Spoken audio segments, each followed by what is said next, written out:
Recording start है।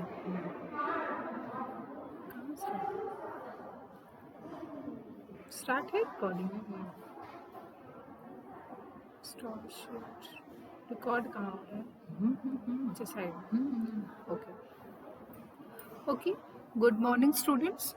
Today we will discuss about the salient features of Indian Constitution, the spirit and structure of the Indian Constitution. I am Diksha, Assistant Professor, Department of Political Science, Navyug कन्या महाविद्यालय. आज हम सभी भारतीय संविधान की spirit और स्ट्रक्चर के बारे में डिस्कस करेंगे. जैसा कि आज हम सभी विश्व के सबसे विस्तृत और जीवंत संविधान भारतीय संविधान की प्रमुख विशेषताओं को समझने जा रहे हैं. भारत का संविधान केवल एक कानूनी दस्तावेज नहीं है, बल्कि यह हमारे राष्ट्र की आत्मा, आदर्शों और लोकतांत्रिक मूल्यों का दर्पण है. 26 जनवरी 1950 को लागू हुआ हमारा यह संविधान हमें केवल अधिकार ही नहीं देता, बल्कि कर्तव्यों और जिम्मेदारियों का भी बोध कराता है. इसकी जो रचना है वो हमारे संविधान सभा के द्वारा की गई थी. भारतीय संविधान की सबसे बड़ी विशेषता यह है कि यह विश्व के कई देशों के संवैधानिक अनुभवों को अपने आप में समाहित करता है. यह भी कहा जाता है कि हमारा संविधान जो है विश्व के अनेकों संविधानों से ली गई चीज़ों का उधार का थैला कहा जाता है. पर आज हम इसको देखेंगे कि ऐसे क्या क्या विशेषताएं हैं जो भारतीय संविधान को अपने आप में यूनिक बनाती है. तो इसी के साथ में हम इसको शुरू करते हैं.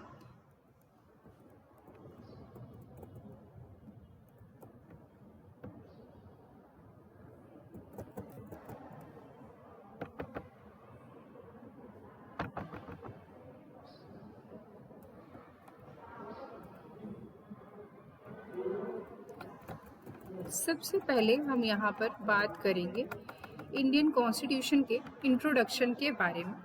इंट्रोडक्शन देखिए यहाँ पे लिखा है, the Indian constitution is unique in both it's contents and spirit. While it has borrowed features from various world constitution, it maintains a distinct identity. यहाँ पे मैंने बताया कि भारतीय संविधान को ये कहा जाता है कि ये एक उधार का थैला है. हमने विश्व के जितने भी संविधान है वहाँ से कुछ न कुछ ग्रहण किया है, लेकिन फिर भी हमारी कुछ अपनी एक आइडेंटिटी है जो भारतीय संविधान को एक यूनिक संविधान बनाती है. जैसा कि मैंने बताया कि भारत का संविधान विश्व का सबसे बड़ा संविधान है और अपने आप में एक जीवंत संविधान है जो समय समय पर है ना परिवर्तित होता रहा है, जिसमें समय समय पर चेंजेस होते रहे हैं. तो आइए हम उसको डिस्कस करते हैं. जैसा कि हमने देखा कि जब भारतीय संविधान 26 नवंबर 1949 को इसको एडॉप्ट किया गया, उसके बाद इसमें ढेर सारे चेंजेस हुए. जब हमारा संविधान मूल रूप से बना तो उसमें 395 आर्टिकल्स थे, लेकिन 1950 के बाद कई ऐसे अमेंडमेंट्स हुए, कई ऐसे मेजर डिसीजंस आए जिसने इस जो संविधान की आत्मा है उसको बरकरार रखते हुए समय समय पे उसमें कुछ चेंजेस हुए. जैसे कुछ हम अगर इसमें इम्पॉर्टेंट अमेंडमेंट्स की बात करें तो 7th अमेंडमेंट बिल आया. 7th अमेंडमेंट बिल यहाँ पर बात करता है, जैसे अगर हम लोगों ने पढ़ा था इससे पहले कि किस तरीके से 1947 से पहले भारत के जो स्टेट्स थे उनको 4 कैटेगरीज में बांटा गया था, A, B, C, D. तो ये जो कैटेगराइजेशन था इसको जो है 7वें संविधान संशोधन के द्वारा खत्म किया गया. इसके अलावा 42वां संविधान संशोधन भारतीय संविधान का सबसे महत्वपूर्ण संविधान संशोधन है. इसको भारतीय संविधान का मिनी कॉन्स्टिट्यूशन भी कहा जाता है, जो 1927 में इसको अमेंड किया गया था. इसमें बहुत बड़े स्तर पे अमेंडमेंट्स हुए थे. इसके अलावा 44th अमेंडमेंट बिल आया. इसमें कुछ ऐसे अमेंडमेंट्स हुए जो हमने 42वें संविधान संशोधन में किए थे, उसमें से कुछ को अनडू किया था 44th अमेंडमेंट बिल के द्वारा. और इसी के साथ में एक बहुत इम्पॉर्टेंट हमारी जजमेंट है केशवानंद भारती बनाम केरल राज्य 1937, जिसमें सुप्रीम कोर्ट ने कॉन्स्टिट्यूशन के बेसिक स्ट्रक्चर की बात की गई थी कि पार्लियामेंट जो है संविधान में संशोधन कर सकती है, लेकिन कॉन्स्टिट्यूशन के बेसिक स्ट्रक्चर को मेंटेन करते हुए. तो इसी के साथ में अब हम साइलेंट फीचर्स को शुरू करेंगे। तो जैसे कि भारतीय संविधान का सबसे पहला हमारा जो साइलेंट फीचर है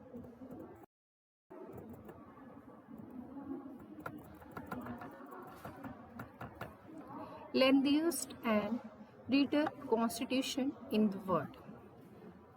भारतीय संविधान विश्व का सबसे बड़ा लिखित संविधान है। जैसा कि अगर हम बात करें तो दो तरीके के संविधान होते हैं, लिखित संविधान होता है, अलिखित संविधान होता है।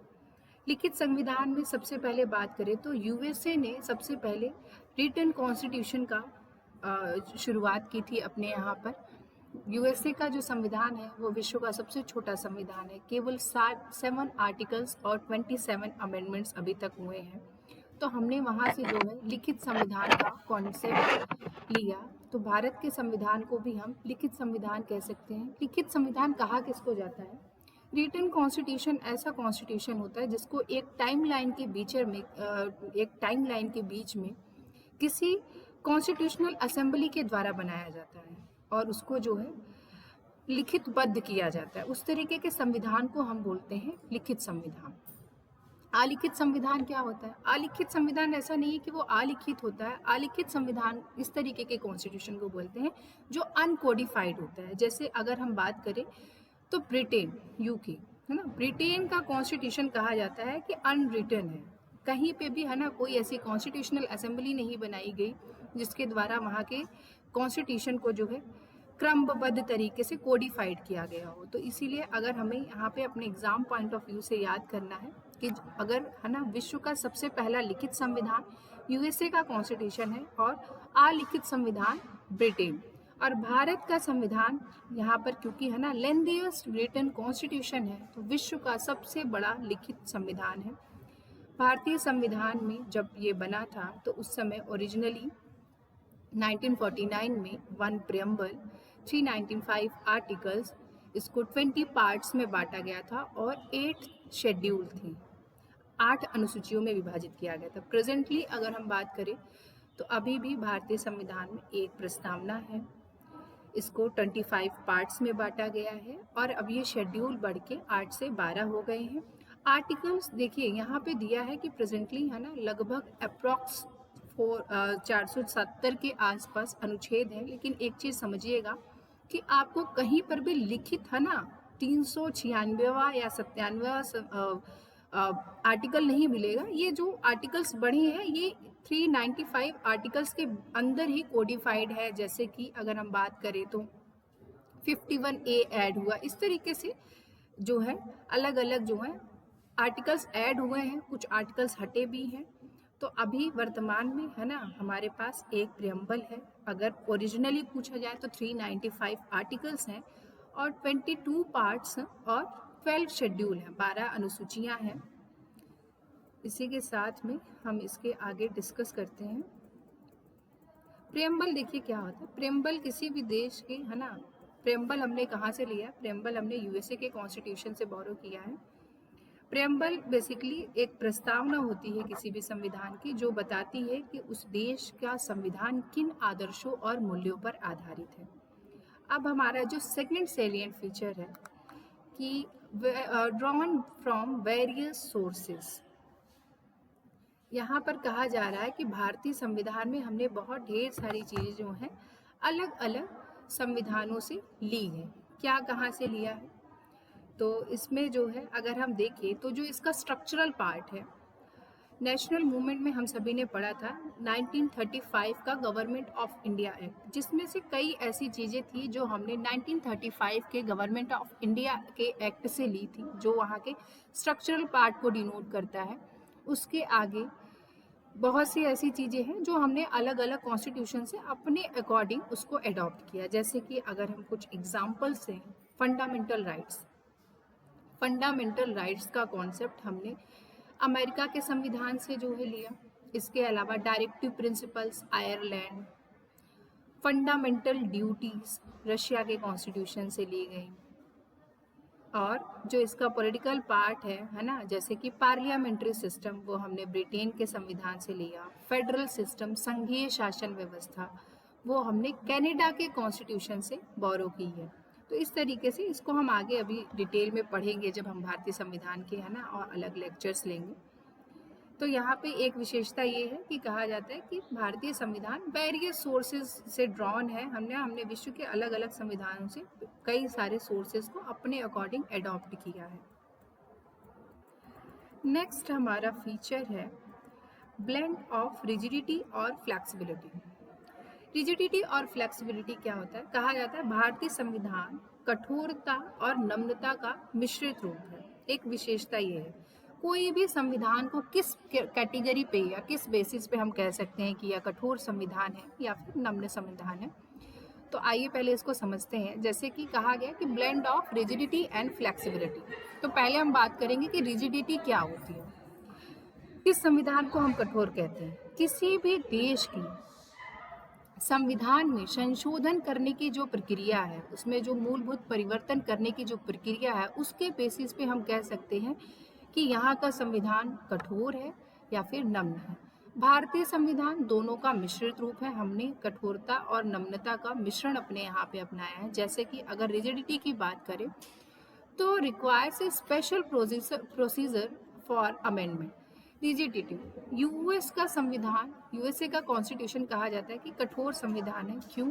क्योंकि वहाँ पे कॉन्स्टिट्यूशन में अमेंडमेंट करना एक बहुत ही टफ प्रोसीजर है। इतना इजीली हम कॉन्स्टिट्यूशन में अमेंडमेंट नहीं कर सकते हैं। जैसे कि अगर बात करें हम, तो यूएसए के कॉन्स्टिट्यूशन में अभी तक, है ना, 1979 में वहाँ पे कॉन्स्टिट्यूशन 1779 में वहाँ पे कॉन्स्टिट्यूशन बनकर तैयार हुआ, लेकिन इतने सालों के बाद भी अभी तक केवल वहाँ पर 27 अमेंडमेंट हुए हैं, 27 संविधान संशोधन हुए हैं। और अगर हम भारत की बात करें तो भारत में 1950 के बाद से हम, है ना, 106 संविधान संशोधन हमारे यहाँ पे हो चुके हैं, जो कि हम विश्व के सबसे बड़े संविधान है। ज़्यादातर चीज़ें हमारे यहाँ पे कोडिफाइड है, लिखी हुई है। और अगर हम अमेरिका के कॉन्स्टिट्यूशन की बात करेंगे तो वहाँ का संविधान बहुत ही छोटा है, केवल 3 से 4 पेजेस में लिखा गया है। ओनली 7 आर्टिकल्स वहाँ पर है। सोचिए, उसके बाद भी अभी तक इतने सालों में वहाँ पर केवल 27 अमेंडमेंट हो पाए। क्यों हो पाए? क्योंकि वहाँ पर कॉन्स्टिट्यूशन में अमेंडमेंट करने का जो प्रोसीजर है वो टफ है।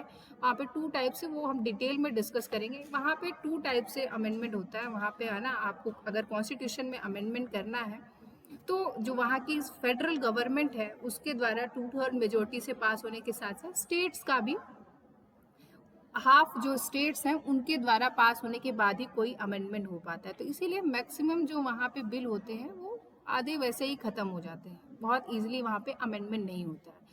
तो हमने दोनों तरीके की चीज़ें अपनाई हैं। इसके अलावा जो सेकेंड है ना, सेकेंड, अगर हम यूएसए की बात करें तो यूएसए में क्योंकि सुप्रीमेसी ऑफ पार्लियामेंट है, वहाँ पे लिखित कॉन्स्टिट्यूशन नहीं है, हमने शुरू में ही डिस्कस किया। तो इसीलिए पार्लियामेंट सर्वे सर्वा है, तो वहाँ पे सिंपल मेजोरिटी से किसी भी चीज़ में जो है पार्लियामेंट कोई भी संशोधन कर सकती है।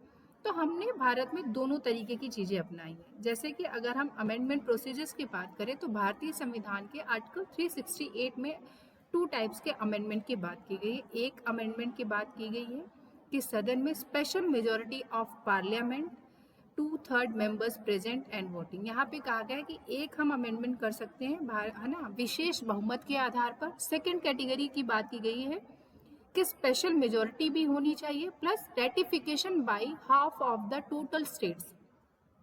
और कुछ इस तरीके के हमारे पास इश्यूज हैं जिनमें हमें संविधान संशोधन करने के लिए special majority of central government plus ratification by half of the state.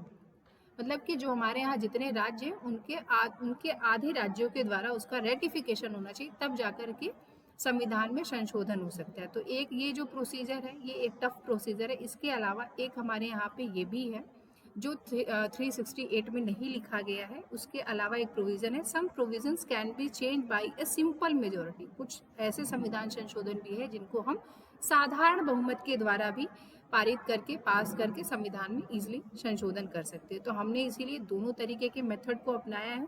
तो इसीलिए कहा जाता है कि भारत का संविधान blend of rigidity and flexibility, है ना, कठोर और नम्रता का मिश्रण है हमारे यहाँ पे। नेक्स्ट हमारा जो फीचर है फेडरल सिस्टम विथ यूनिटरी बायस। भारतीय संविधान एक संघात्मक शासन व्यवस्था है। देखिए, दो तरीके की शासन व्यवस्थाएं होती हैं। एक होता है संघात्मक शासन व्यवस्था और एक होती है एकात्मक शासन व्यवस्था। संघात्मक शासन व्यवस्था हम उस तरीके की शासन व्यवस्था को बोलते हैं जहाँ पे पावर का डिवीजन सेंटर और स्टेट के बीच में होता है, जहाँ पे शक्तियों का विभाजन केंद्र और राज्य के बीच में होता है। इस तरीके की शासन व्यवस्था को हम संघात्मक शासन व्यवस्था कहते हैं। तो भारत में फेडरल सिस्टम को अपनाया गया है, लेकिन फेडरल सिस्टम को थोड़ा अपने यूनिक स्टाइल में, मैंने वही कहा ना कि हमने चीज़ों को अलग देशों से लिया, लेकिन हमने उसको अपने स्टाइल से अडॉप्ट किया। तो हमारा जो फेडरल सिस्टम है विद यूनिटरी बायस, वो फेडरल है लेकिन उसके साथ साथ में केंद्र की ओर ज़्यादा झुका हुआ है, उसमें एकात्मकता के भी कुछ लक्षण पाए जाते हैं। तो इसीलिए हमारा जो फेडरल सिस्टम है वो हमने अमेरिका से ना लेकर के कनाडा का सिस्टम हमने अपने यहाँ पे लिया। तो हमारे यहाँ की संघात्मक व्यवस्था कनाडा के मॉडल पर आधारित है। फेडरल सिस्टम, देखिए भारतीय संविधान का जो फेडरल सिस्टम है वहाँ पे क्या फीचर्स है। फेडरल सिस्टम में हमने देखा कि हमारे यहाँ पे पावर ऑफ डिवीजन है, टू गवर्नमेंट्स हैं। हम देखते हैं कि हमारे यहाँ पे केंद्र में भी सरकार है और राज्यों में भी सरकार है। डिवीजन ऑफ पावर है ना, शक्तियों का विभाजन है केंद्र और सरकार में। रिटन कॉन्स्टिट्यूशन है, लिखित संविधान है। और एक इंडिपेंडेंट जुडिशरी है, स्वतंत्र न्यायपालिका। ये फीचर हो गए किसी भी देश की संघात्मक व्यवस्था के। लेकिन इसके साथ साथ में है ना कुछ विशेषताएं ऐसी हैं जो यूनिटरी बायस है, जैसे कि स्ट्रॉन्ग सेंटर, केंद्रीकृत ना जो है हमारा स्ट्रॉन्ग सेंटर है। हमारे यहाँ पे सेंट्रल गवर्नमेंट के पास ज़्यादा पावर है। इसके अलावा हमारे यहाँ पे केवल एक ही नागरिकता है, सिंगल सिटीजनशिप का कॉन्सेप्ट चलता है, सिंगल कॉन्स्टिट्यूशन है, पूरे भारत के लिए एकल संविधान है। Appointment of governor bye centre, हमारे जो राज्यों में गवर्नर्स का अपॉइंटमेंट होता है वो भी सेंट्रल गवर्नमेंट के द्वारा होता है। तो इसीलिए हमारा जो फेडरल सिस्टम है वो यूनिटरी बायस है, हमारा हमने अपने हिसाब से उसको अडॉप्ट किया है। अगर हम बात करें तो कहीं भी किसी भी अनुच्छेद में संघात्मक संघ है ना फेडरल सिस्टम की बात नहीं की गई है।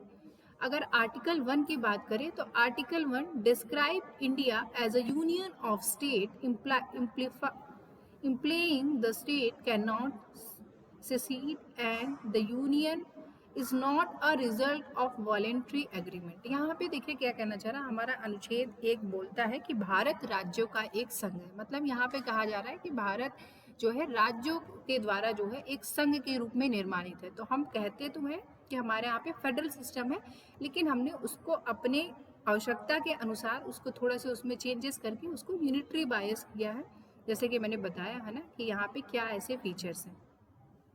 हम इसको क्यों पूर्ण रूप से उस तरीके से फेडरल नहीं कह सकते हैं, क्योंकि हमारे यहाँ का जो फेडरल सिस्टम अपनाया गया है वो किसी भी है ना राज्यों के समझौते का परिणाम नहीं था, और ना ही हमारे यहाँ पे स्टेट्स के पास ये पावर है कि वो राज्यों से अपने आप सेंटर से अपने आप को अलग कर सकती है।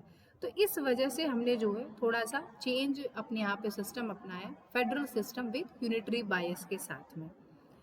तो इसीलिए नेक्स्ट हमारा जो फीचर है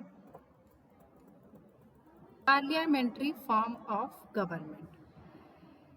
संघात्मक शासन के साथ साथ हमारे यहाँ पर संसदीय शासन व्यवस्था को अपनाया गया। संसदीय शासन व्यवस्था क्या होती है, देखिए ये हमने है ना इसको ब्रिटिश वेस्ट मिनिस्टर मॉडल भी कहा जाता है। इसे यूके के कॉन्स्टिट्यूशन से अपनाया गया है।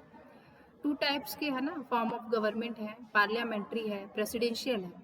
तो हमारे लिए हमें सबसे सुटेबल पार्लियामेंट्री सिस्टम लगा। उसके लगने के पीछे एक रीज़न ये भी था कि हम एक बहुत लंबे समय तक ब्रिटिशर्स के अधीन रहे, तो हम उनकी जो शासन प्रणाली थे उससे थोड़ा परिचित थे, हमारे लिए वो ज़्यादा बेस्ट थी। तो हमने इसीलिए अपने यहाँ पे, और एक कारण ये भी था क्योंकि हमारे यहाँ पे इतनी डाइवर्सिटी थी, इतनी विविधता थी, तो उन सब की वजह से हमने अपने यहाँ पर संसदीय शासन व्यवस्था को स्थापित किया।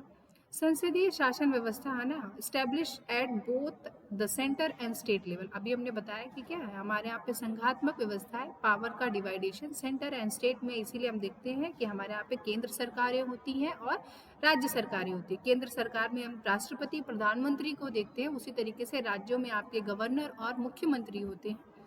तो यहाँ पर क्योंकि है ना पूरे देश में पार्लियामेंट्री सिस्टम है। पार्लियामेंट्री सिस्टम होता क्या है, इसके कुछ एलिमेंट्स है कि एलिमेंट्स के बारे में बात करेंगे, जहाँ पर है ना presence of nominal and real executive. Parliamentary system में दो तरीके के अध्यक्ष होता है, एक नाम मात्र और एक वास्तविक। Second, majority party rule and leadership of the PM and CM. यहाँ पे कहा जा रहा है कि सदन में है ना जिस भी पार्टी का बहुमत आता है वही क्या है, प्रधानमंत्री के रूप में और राज्यों में मुख्यमंत्री के रूप में रूल करता है। इसके अलावा जो सबसे बड़ी विशेषता होती है यहाँ पे कलेक्टिव रिस्पॉन्सिबिलिटी होती है, सामूहिक उत्तरदायित्व का सिद्धांत काम करता है। और यहाँ पे एग्जीक्यूटिव रिस्पॉन्सिबल होती है लेजिस्लेचर के प्रति, कार्यपालिका व्यवस्थापिका के प्रति उत्तरदायी होती है। इसी के अपोजिट जहाँ पे प्रेसिडेंशियल सिस्टम होता है वहाँ पे है ना separation of executive and legislature होता है। नेक्स्ट हम बात करते हैं dissolution of the lower house. यहाँ पर हर 5 साल में लोकसभा को भंग किया जाता है और बाई इलेक्शन फिर से नई लोकसभा बन के आती है। तो एक हमारे यहाँ की विशेषता है पार्लियामेंट्री सिस्टम। नेक्स्ट हम बात करेंगे, एक विशेषता है synthesis of sovereignty and judicial supremacy. Synthesis of sovereignty and judicial supremacy देखिए क्या होता है। इसमें हम देख रहे हैं कि हमने अपने यहाँ पर ब्रिटिश के कॉन्स्टिट्यूशन से पार्लियामेंट्री सिस्टम लिया और अमेरिका के जो कॉन्स्टिट्यूशन है वहाँ से हमने जुडिशियल सुप्रीमेसी का कॉन्सेप्ट लिया। अब हमने इन दोनों का एक मिश्रित रूप रखा क्योंकि हमने देखा कि वहाँ पे कॉन्स्टिट्यूशन छोटा है, वहाँ पे जुडिशियल इंडिपेंडेंस ज़्यादा है ना, सुप्रीमेसी ऑफ जुडिशरी है। और अगर हम ब्रिटेन की बात करेंगे तो वहाँ पे संसद सर्वोच्च है, संसद के द्वारा जो चीज़ें की जाती है वही अपने आप में सर्वोच्च सुप्रीमेसी है।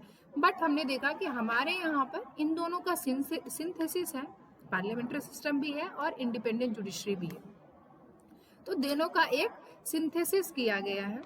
और यहाँ पर अगर हम बात करें तो और हमारे यहाँ पे जो सुप्रीमेसी है, याद रखिएगा ये पूछा जाता है ना कि भारत में संविधान की सर्वोच्चता है, सुप्रीमेसी ऑफ कॉन्स्टिट्यूशन है। जैसे कि यहाँ पर देखिए बात की गई है दोनों की क्या सिंथेसिस है। Supreme Court can declares laws unconstitutional via judicial review. हमारे यहाँ पे सुप्रीम कोर्ट को ये पावर दी गई है न्यायिक पुनराविलोकन की। ये हमने है ना अमेरिका के कॉन्स्टिट्यूशन से लिया है कि सुप्रीम कोर्ट हमारे यहाँ पे न्यायिक पुनराविलोकन कर सकता है कोई भी अनकॉन्स्टिट्यूशनल लॉ पर। इसके अलावा पार्लियामेंट को भी ये शक्ति दी गई है संविधान के द्वारा कि वो क्या है, संविधान के जो मेजर पार्ट्स है जहाँ उसको जरूरत लग रही है तो वो कॉन्स्टिट्यूशन में मेजर पार्ट्स में चेंज कर सकती है। लेकिन मैंने सबसे पहले एक आपको केस बताया था केशवानंद भारती बनाम केरल राज्य, वो ये कहता है कि संविधान में क्या है, पार्लियामेंट चेंज कर सकती है लेकिन पार्लियामेंट ये ध्यान रखेगी कि भारत का वो जो भी संविधान में संशोधन कर रही है उससे आपके बेसिक स्ट्रक्चर में कोई चेंज नहीं होना चाहिए, आधारभूत संरचना में कोई चेंज नहीं होना चाहिए। इसी के अलावा हम अब इसके नेक्स्ट फीचर पे बात करते हैं। भारत की जो एक विशेषता है, हमारे यहाँ पे इंटीग्रेटेड एंड इंडिपेंडेंट जुडिशरी है, एकीकृत और स्वतंत्र न्यायपालिका। यह भी भारतीय संविधान की एक विशेषता है। एकीकृत स्वतंत्र न्यायपालिका देखिए क्या होती है। हमने देखा कि हमारे यहाँ पे जो न्यायपालिका का स्ट्रक्चर है वो इंटीग्रेटेड है कि ऐसा नहीं है कि जो सुप्रीम कोर्ट है वो केंद्र सरकार के लिए बना है ना। इंटीग्रेटेड का मतलब ये है कि हमारे यहाँ पे सुप्रीम कोर्ट है, हाई कोर्ट है और उसके नीचे लोअर कोर्ट्स काम करते हैं। तो यहाँ पे अर्थ ये है कि क्या है, एक तरीके से जो सुप्रीम कोर्ट है वो highest court of appeal and guarantor of fundamental rights है ना।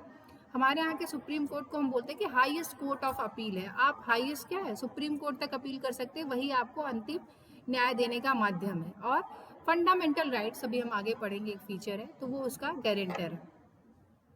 तो हमने देखा कि हमारे यहाँ की जो जुडिशरी है वो इंडिपेंडेंस है, स्वतंत्र है, तीनों है ना, एग्जीक्यूटिव, लेजिस्लेचर और जुडिशरी अपने आप में स्वतंत्र रूप से काम करती हैं और दोनों।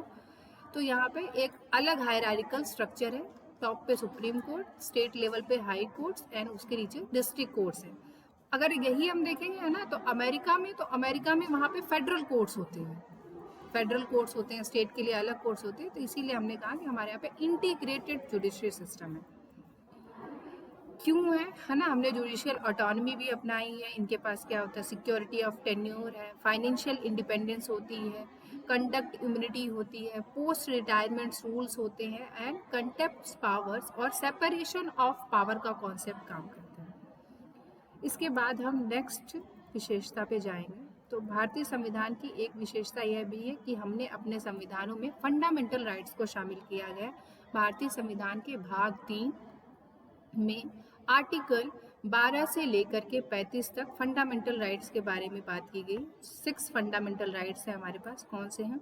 राइट टू इक्वलिटी है article 14 to 80, right to freedom स्वतंत्रता का अधिकार अनुच्छेद 19 से लेकर 22 तक, राइट अगेंस्ट एक्सप्लॉयटेशन शोषण के विरुद्ध अधिकार अनुच्छेद 23 और 24, religious freedom article 25 to 28 and cultural and educational right सांस्कृतिक एवं शैक्षणिक अधिकार अनुच्छेद 29 to 30 and constitutional remedies article 32। सबसे इम्पॉर्टेंट है ना फंडामेंटल राइट्स का जो कोर है वो है हमारा आर्टिकल 32 कॉन्स्टिट्यूशनल रेमेडी। इसको बोला जाता है कि ये मौलिक अधिकारों की आत्मा है, क्योंकि अगर आर्टिकल 32 नहीं है तो किसी भी फंडामेंटल राइट का कोई यूज नहीं है। इसको हम डिटेल में डिस्कस करेंगे है ना जब हम फंडामेंटल राइट्स का चैप्टर पढ़ेंगे। इसमें एक चीज़ ये ध्यान देने वाली बात है कि पहले हमारे पास एक और फंडामेंटल राइट था, 7 फंडामेंटल राइट्स थे। आर्टिकल 31 में एक फंडामेंटल राइट था राइट टू प्रॉपर्टी, जिसको 44th अमेंडमेंट बिल 1978 में अमेंड करके फंडामेंटल राइट से हटा दिया गया। इसके बाद नेक्स्ट हम बात करेंगे डायरेक्टिव प्रिंसिपल। भारत के संविधान में नीति निर्देशक तत्वों को शामिल किया गया है। ये हमने आयरलैंड के संविधान से लिए हैं। भारतीय संविधान के भाग 4 में अनुच्छेद 36 से लेकर के 51 तक डायरेक्टिव प्रिंसिपल्स की बात की गई। डायरेक्टिव प्रिंसिपल्स होते क्या है? डायरेक्टिव प्रिंसिपल्स बेसिकली सरकार के लिए बनाए जाते हैं, गवर्नमेंट के लिए एक तरीके की गाइडलाइंस होती है कि गवर्नमेंट इन फ्यूचर जब भी काम करेगी तो इन डायरेक्टिव प्रिंसिपल्स को ध्यान में रख कर के काम करेगी। इसका एम है at establishing a welfare state by promoting social and economic fairness. इसको हम 3 तरीके की कैटेगरी में बांट सकते हैं जो हमारे आर्टिकल 36 से लेके 51 तक है। इसमें कुछ ऐसे हमारे आर्टिकल्स हैं जो सोशलिस्ट हैं, कुछ गांधीयन हैं एंड कुछ लिबरल इंटेलेक्चुअल गोल्स पर डिसाइड किया। इसको भी हम डिटेल से है ना डीएसपी के चैप्टर में, बस हमें ये याद रखना है कि एक विशेषता, इसको हमने लिया कहाँ से है? ये आयरलैंड के कॉन्स्टिट्यूशन से, डायरेक्टिव प्रिंसिपल से। They are not justiciable. एक चीज ध्यान रखिएगा कि जो अभी इससे पहले हमने फंडामेंटल राइट्स पढ़े थे, अगर हमारे मौलिक अधिकारों का हनन होता है तो हम उसके लिए सुप्रीम कोर्ट जा सकते हैं, वो एक जस्टिकेबल राइट है। लेकिन अगर हमारे डायरेक्टिव प्रिंसिपल्स को लेकर के हम है ना किसी भी तरीके का वो नहीं कर सकते, इसीलिए कहा जाता है कि they are not justiciable, meaning they can not be enforce by a court of law. देखिए एक इम्पॉर्टेंट है ना केस है यहाँ पे, द मिनर्वा मिल्स केस 1980। इसमें ये बात कही गई कि supreme court states that the constitution reset on the balance between fundamental rights and directive principles। यहाँ पे मिनर्वा मिल्स केस ये कह रहा है कि फंडामेंटल राइट्स और डायरेक्टिव प्रिंसिपल्स में कोई भी ऊपर या नीचे हम ऐसे नहीं कह सकते, दोनों का एक बैलेंस है ना, तो कोई किसी से ऊपर नीचे नहीं है। इसके बाद हम बात करेंगे फंडामेंटल ड्यूटीज। फंडामेंटल ड्यूटीज हमारे कॉन्स्टिट्यूशन में शुरुआत में नहीं शामिल की गई थी। इसको हमने जो है भारतीय संविधान में 42वां संविधान संशोधन 1976 में एक अमेंडमेंट किया स्वर्ण सिंह कमेटी की रिकमेंडेशन से, और भारतीय संविधान के पार्ट 4A आर्टिकल 51A में हमने फंडामेंटल ड्यूटीज़ को शामिल किया। जब 1976 में 10 फंडामेंटल ड्यूटीज़ को भारतीय संविधान में शामिल किया गया था, उसके बाद एक हमारा 11th ड्यूटी जो है आपका ऐड किया गया 2002 में 86th अमेंडमेंट बिल के तहत। तो अभी वर्तमान में 11 फंडामेंटल ड्यूटीज़ हमारे पास हैं। इसमें है ना हम डिटेल में इसको पढ़ेंगे जब ये चैप्टर पढ़ेंगे। इसमें भी honouring the national flag and anthem, preserving the country unity, integrity and rich heritage, promoting brotherhood and harmony among all citizens. इस तरीके से है। ये भी इसका भी जो नेचर है वो जस्टिसिएबल नहीं है, मतलब कि इससे भी क्या है न्यायालय में नहीं ले जा सकते। इसी के साथ में क्योंकि है ना हम इस लेक्चर को थोड़ा सा 2 मिनट कंक्लूड करते हैं कि हमने यहाँ पर क्या क्या चीज़ें पढ़ी। हमने पढ़ा है ना कि भारत का जो संविधान है वो क्या क्या चीज़ें किस तरीके से भारत संविधान अपने आप को अलग बनाता है, तो सबसे पहले बढ़ा कि भारतीय संविधान विश्व का सबसे बड़ा लिखित संविधान है। इसके अलावा विश्व का सबसे लेंथीएस्ट कॉन्स्टिट्यूशन है। यहाँ पर पार्लियामेंट्री सिस्टम है। यहाँ पे पार्लियामेंट संसदीय शासन व्यवस्था को अपनाया। इसके अलावा हमने हमारे यहाँ पे मौलिक अधिकारों को शामिल किया, नीति निर्देशक तत्वों को एडॉप्ट किया।